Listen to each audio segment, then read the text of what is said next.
Hello and welcome to Author in Your Classroom from Plazoon. My name is Helen Mully and I am very excited about this episode because the author joining you in your classroom or wherever you're listening today is none other than the brilliant doctor, scientist, writer and broadcaster, Professor Robert Winston. Welcome to the podcast, Professor, or may we call you Robert? Yes, of course you can. Marvellous. Now, Professor Winston has had an incredible career. It would take all day to run through his achievements, but amongst them, he's worked tirelessly to promote better health, especially for women and babies. He's pioneered improved fertility treatments. He's led research into a whole range of life-changing areas, and he's published hundreds of important papers in scientific journals. But there's something else too, and that's without even going into his stint as a successful theatre director. You see, Robert Winston believes passionately in the importance of engaging everyone in the business of science. And that means talking and writing about it in a way that people can understand, even if, they don't happen to be professors themselves. So he's presented fantastic TV series like The Amazing Child of Our Time, and he's written dozens of popular science books, explaining really quite complex concepts in a way that even I can understand. His latest title, Inventors, Incredible Stories of the World's Most Ingenious Inventions, is published by Dorling Kindersley, and it tells the stories of over 50 people whose creativity and ingenuity have changed the world. So, Robert, why did you decide to write about inventors? Don't know really. Just seemed like something that was worth writing about. I think really inventors are interesting because they are a bit different, and also because all of us are inventors. I mean, each of you listening to this, you as children in classrooms, for example, you are all inventors. You are all looking at things and working out how you do them, how you use them, how you make them better. And I suppose that's what interests me about inventing. That, and also because inventors are very quirky people. I mean, you're quirky, and the inventors that are in this book are very, very quirky indeed. I mean, some of them are quite bizarre, and all of them have one thing in common, I think, and that is that they want to try and improve the world in some way for other people. Absolutely. And given that we are all inventors, as you say, and that there are so many people who've done such amazing things, how did you choose just 50? Well, it's an impossible job. Like all these books I've written, I mean, it's completely idiosyncratic. Basically, I think it's fair to say that we tried to look at a wide range of people coming from poor as well as rich countries. So, for example, there are a couple of African tribesmen in this who are inventors. There are a lot of women, because I think women are underrepresented. Yeah. And there are some children who've been inventors as well. They're all here in this book. Well, not all of them, but some of them make a mix, which I think is entertaining. So was there a lot of research involved? And did you find out anything that surprised you? Well, there are always things, everything surprises you if you're sensible, because, of course, everything that you do, that you look at when you research is new. Yeah, I mean, each week I would write about 2 or 3, sometimes 4 different inventors. So the book took some weeks of research. And are there any favourite stories that came up, perhaps that you didn't know before? Well, they're all quite interesting. I mean, for example, the Chinese man whose name was Hu. I think his name was Hu. I've got to try and remember it now, because he decided he wanted to fly to the moon in about 1600. So he got his wooden chair and he attached, I think, 42 rockets to it. And the rockets were lit. Unfortunately, we don't quite know what happened to him. He didn't, I don't think, get to the moon. I think probably that was about the end of his life. But, who knows exactly what happened. Yeah, I mean, I think quirky things like that are quite funny. Also, the story about how lavatory paper was invented by another Chinese, I find that quite interesting as well. And in my own field, of course, the people who really started doing in vitro fertilization, the test tube baby treatment, who are never mentioned, they're always forgotten. A wonderful Chinese man again, actually, who I think MC Chang, and a wonderful woman called Anne McLaren, who was British. They were 2 of the very important people, I think, both of whom could have won a Nobel Prize. There are so many amazing stories in this book. It's really fascinating. And it's bound to get people talking. And I wondered, throughout your career, you've always made a point of getting people talking and thinking about science. Why is that so important? Well, we live in a society which is dominated by science and is going to be increasingly dominated by science. And of course, science is what's going to save the planet and going to save humanity. I mean, if you want an example of that, look at what's happening around us at the moment. There's no question we're going to beat this virus that we're currently so worried about. And it will be beaten by science as we understand how to improve medicines and improve vaccination and do a whole range of good things which will save not only humans, but also animals as well. So I think that's a very good example. But of course, humans generally are constantly improving their surroundings by science. Everything we're doing, we're looking here at a computer screen at the moment. We're listening to a recording. That's all done by science. That's becoming increasingly important.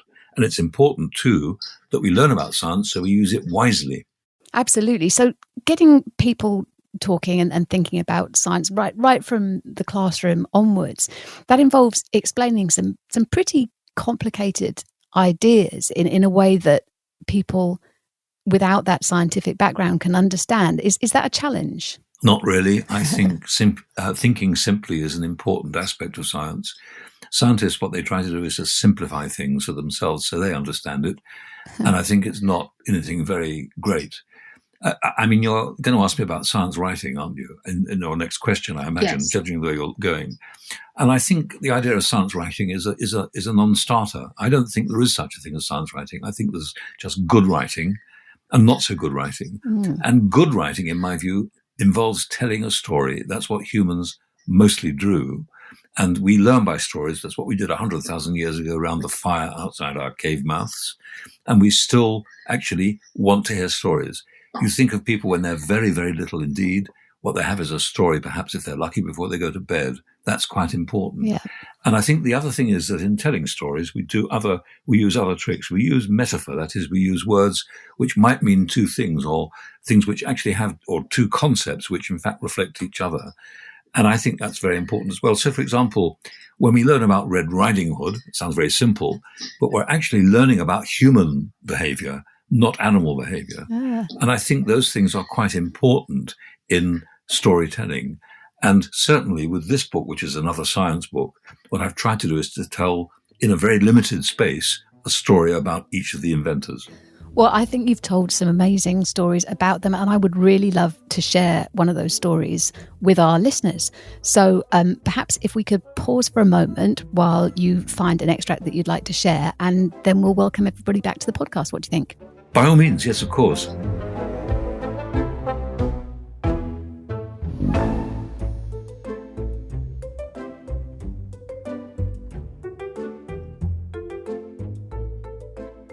Welcome back to Author in Your Classroom from Presume, where I'm thrilled to be talking with one of the most interesting humans on the planet, Professor Lord Robert Winston. Robert, you have an extract from your book there. What are you going to share with us? Alexander Graham Bell. Now, he was a Scottish scientist and an engineer who was born in 1847 and died in 1922, about 100 years ago. And what I've written about him is pretty truncated because he had a very, very interesting life. But this is what I say. A theme of communication ran between Alexander Bell's life. His mother, Eliza, was deaf when he was 12 years old. And the woman he later married, Mabel, was also deaf. Alexander's dad was an expert in elocution, which is ensuring words are spoken correctly. And he created the visible alphabet, which helped deaf people to learn to talk. Together, these influences led Alexander to an invention that would change the world that we live in forever, the way we communicate forever. Alec, as his family knew him, was a playful boy who loved experimenting. His early experiments involved convincing people that his family dog, Truve, could talk. First, he taught the dog to growl continuously. Then he mischievously moved the dog's lips and tricked the audience into thinking the dog was speaking because the noises sounded like human words. Now, I think that's pretty amazing, but let me go on with the story. Basically, what was very sad was that the Bells decided to move to Canada from Scotland because both of Alec's brothers died, and it was there that Alec began teaching in deaf schools using his dad's visible alphabet system. He then moved to the US, the United States, and he opened a successful training school for teachers of the deaf in Boston and eventually became a professor at Boston University. Alec was interested in communication technology and hired a man called Thomas Watson as his assistant. And together they experimented with transmitting sound along wires. The very first phone call is said to have been an accident. While they were experimenting, Alexander spilled some battery acid. He called for Thomas to help him, and Thomas heard him through the receiver. And in 1876, they made the world's first telephone. And within a year, the Bell Telephone Company was created. Alec quickly became world famous and a very rich man. Later, he demonstrated the phone to Queen Victoria, who called it most extraordinary. Alec continued other inventing pursuits, including a metal detector and a powered aircraft, until his death in 1922. And when he died, the American telephone lines went silent for 1 minute in his honor. Oh, you see, that's wonderful. I mean, that's as interesting as any story that you might read in a fiction book. And I've never heard anyone speak about Alexander Graham Bell like that before. I've heard people talk about his amazing inventions, but to hear details about his family, his nickname, how he used to make his dog speak, it puts his work into the context of his life and makes it absolutely compelling. Was that what you wanted to do? Well, there's so much information about Alexander Graham Bell. I mean, he's one of the inventors who's been hugely written about, partly because the telephone is such a big invention. Yeah. So the difficulty in writing about him is not what to put down about him, it's what to exclude, it's what not to write, because in fact there is so much. And the dog, I thought, was quite a nice story. I mean, it's not that important because, of course, it was completely falling around. But he was a teenager at the time and obviously was trying to, I think he was quite a young teenager. I think he might have been only 12 or 13 when he did that. I think it's great. It's such a great story. And that leads me on to my next question, which is about deciding what to put in and what to leave out when you're telling this kind of story or when you're trying to explain a scientific concept. And I'm wondering how important it is to make sure that what you're writing down in a non-fiction piece is 100% facts. I mean, how important is it to keep opinion out of what you're writing? Well, at one level, it's very important because, of course, I am a scientist. So to some extent, my credibility and my reputation depends on being truthful and accurate. But, of course, a lot of these inventors, some of them going back to the 16th and 17th century that we've got in the book, we don't know very much about them. So to some extent, some of the things that the book is saying about them is what we understand they said, or what we think they did, or rather perhaps what people imagined that they did. So to some extent, there's always, if you like, a bit more elaboration of the story. The story may not be exactly as it is, but because everybody creates their own mythology. I mean, it's interesting because at the moment I'm writing a memoir. I'm writing a series of essays, which I've almost finished, about my own life. And I hope it'll be published sometime soon. And the interesting thing about this is that when I look back at it, I think of it as a novel. I mean, I really can't remember whether I'm telling the truth in it. I'm trying to, but it's, I'm recording events which happened perhaps 60 years ago or more, and it's not so easy. And of course, there is an element where you do embellish things a bit to make them a bit more interesting. I think that's inevitable, and I don't think that's bad writing. Well, that's good to know.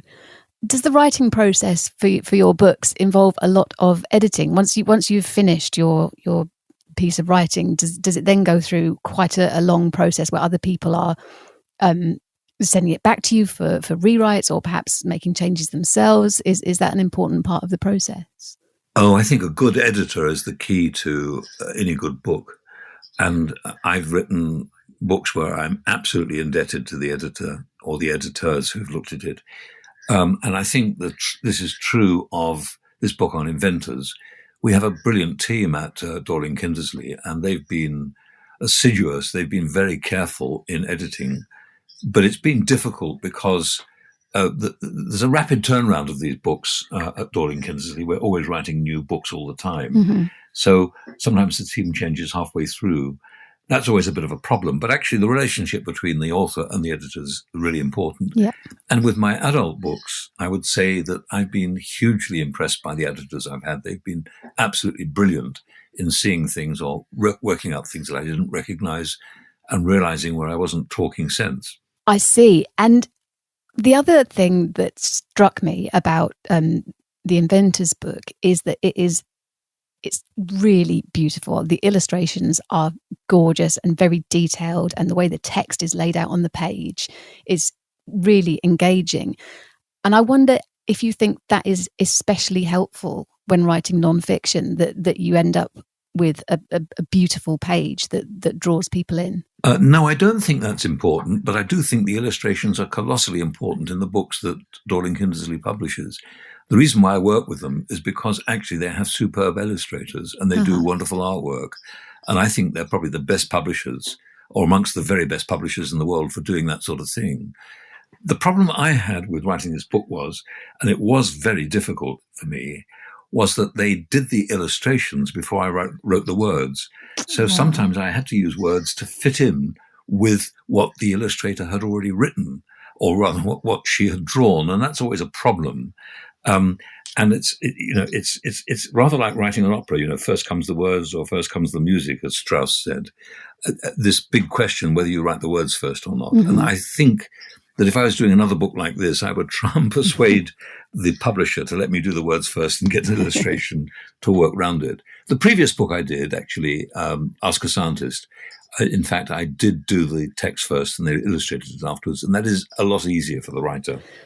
Robert, you're a great communicator, and I'd be interested to know if you think that there is anything that can't really be explained to someone without a scientific background. If there's any concept which is just so esoteric or complex that you just couldn't present it in a way that someone without a similar background to yourself could understand. Oh, I think the whole point about doing science is that the more science that we do, the more that we know, the less we understand.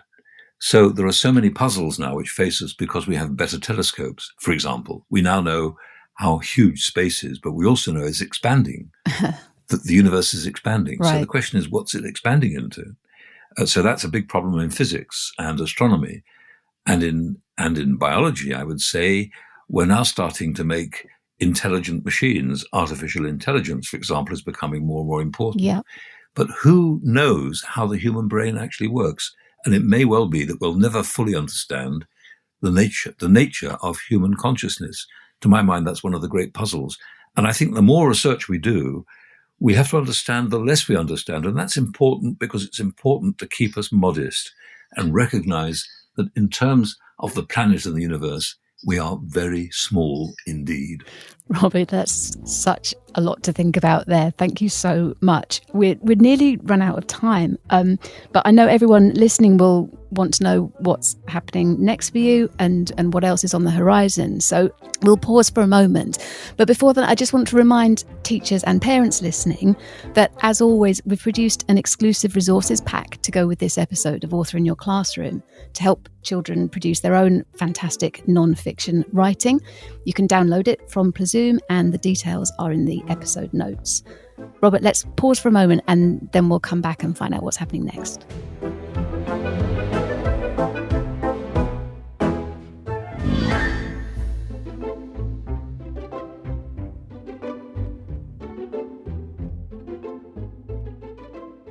Once again, welcome back to Author in Your Classroom with Professor Robert Winston. Robert, you strike me as someone who always likes to have a project on the go. So what are you working on at the moment? Well, I'm working on how embryos use energy, human embryos, how they actually metabolize, how they use chemicals. And I think if we get it right, we might make treatments very much easier for a lot of women. That's one of the things. That's wonderful. And I also do a huge amount of stuff in schools. I mean, I go to schools a great deal. And I try to persuade school children about what I think requires one to be successful. I'm very happy to give you the list of things I think that we do if you want, if you really want. Yes, please. Well, I think the first thing to realize is that, none of us is geniuses. A genius is very rare. And actually, you wouldn't want to be a genius. What we need to be able to do, actually, is to recognize that we've got to keep learning. That's important. Right. The more you learn, the more useful you are, both to yourself and to other people.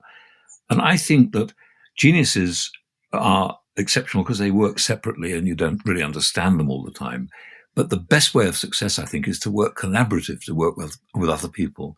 In my view, one of the biggest messages, and that applies to some extent with inventors, that you can't do things on your own. Generally, you need other people around you.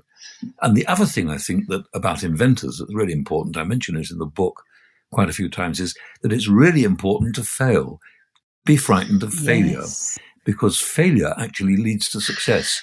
In order to work out how something actually works, you need to fail and do it better and keep on persisting. And that's a very, very big and important part of this. I would also say this, that I think it's very important to understand this business about being clever. It's really not, cleverness isn't really the big thing. It's much more about how you relate to other people. Success in life is actually very much about how you value people, how you respect people, how you treat other people. And in my view, if you do that properly, you're always likely to be successful. It's very, very unusual not to be successful if you actually end up with good communication, which is very much about what we're saying here. We're communicating now, and actually communication is best done face to face. We can't do that on a computer, but at least there is a need to have a respect for each other. And I hope that will help you think about communication in future. That's absolutely fantastic advice. Thank you so much. I just have one last quick question for you, and then I'll let you go. When you're telling the stories of the inventors in this book, they are really compelling and just such a joy to read, and even more of a joy to be read out to you. When you were reading out the story earlier, I was completely rapt. Would you ever consider writing a non-fiction book? Well, I have done. I mean, I've written some science books which are non-fiction, but also I've written a book called The Human Mind, which is a serious book about how the brain works, and another book about human instinct, which is about the notion of, our instincts, what actually drives us and what we think about. And I've written a couple of other books too for general adult use, which are essentially really about sort of semi-scientific topics. I think the interesting question is, would I write a novel? The only reason for writing a novel, I think, really, I don't think I could. I don't think I'm good enough at it. But I mean, I think you're more likely to make money if you write a novel than if you write nonfiction. Nonfiction in the whole doesn't pay, but actually I enjoy writing nonfiction. I find that I get gripped and interested by the subject I'm trying to write about. And I learn always while I'm doing it. And that, I think, is quite an important aspect. So don't be frightened about writing about subjects at school that you want to try and evaluate, because that's a very good way to go forward. Thank you so much for answering the question that I meant to ask you in the first place. I've written down, would you ever consider writing a non-fiction book? And of course I meant, would you ever consider writing a novel? So thank you for answering that for me. Yes, sure, of course. There we are. Finally, there will be children listening who already love writing, who are excited by science, and who might be thinking about becoming a science writer when they're a bit older. Do you have any advice for anyone who wants to develop just a really great non-fiction writing style? I really think, one of the tricks in life is to follow the things which interest you. Right. To my mind, of course, we have to do things which don't interest us a lot of the time, and that's important. Otherwise, we would do things that we need to do, but we don't do very well. But ultimately, if you're going to write about something, you've got to find it interesting. Otherwise, sitting down in front of a blank page and thinking you don't have any interest in this subject, that becomes very difficult. And so part of the thing, I think, here is there will always be something that will be of interesting. It's a question of focusing on that. The way I'm writing at the moment for adults, I've got this memoir on the go. I'm looking at some chapters. I think, my goodness, that's really boring. How the hell do I get around that? What do I do about it? And then I think, actually, there's that little event I remember. That was very interesting. And I can balance the whole chapter round that and then expand into the general concepts, the general ideas that I'm thinking about. I think that's a trick that many, many authors use. And I think if it's used wisely, it really works. Excellent advice again. Robert, We've just about run out of time for this episode, so I just wanted to say thank you so much for taking part. It's been an absolute joy talking to you, and I hope the listeners will get as much out of it as I have. Yeah, may I say thank you very much. I really enjoyed talking to you, and it's very important that we have this sort of conversation. And what I want to say to you finally is keep on reading, keep on learning. It doesn't matter too much what you read a lot of the time, but everything that you read you can use to the benefit of yourselves and your brain and your learning in the long term. So very good luck to you, and keep hard at your books. Thanks again, Robert. As I say, you've shared some great advice, and I'm sure that everyone listening can't wait to put it into action. And there we go. That about wraps up this episode. Thanks to all our listeners for being here, and we'll see you next time with Author in Your Classroom.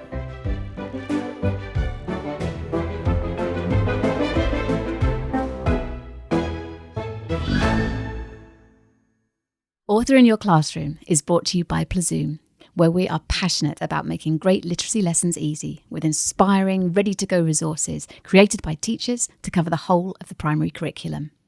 So, whether you're a teacher desperate for SATs revision that pupils will actually enjoy, a parent just as baffled by fronted adverbials as your child, or anyone looking for fun ways to keep children reading and writing during the summer holidays, we've got hundreds of brilliant ideas to explore. Take a look for yourself at plazoom.com, where you can sign up to our newsletter and be the first to find out about our special offers and the new resources that are added to the site every single week. Every episode of Author in Your Classroom is packed with writing advice and inspiration from some of the world's best-loved children's writers. Plus, there are free activities and worksheets based on each author's work to spark children's imagination on plazoom.com.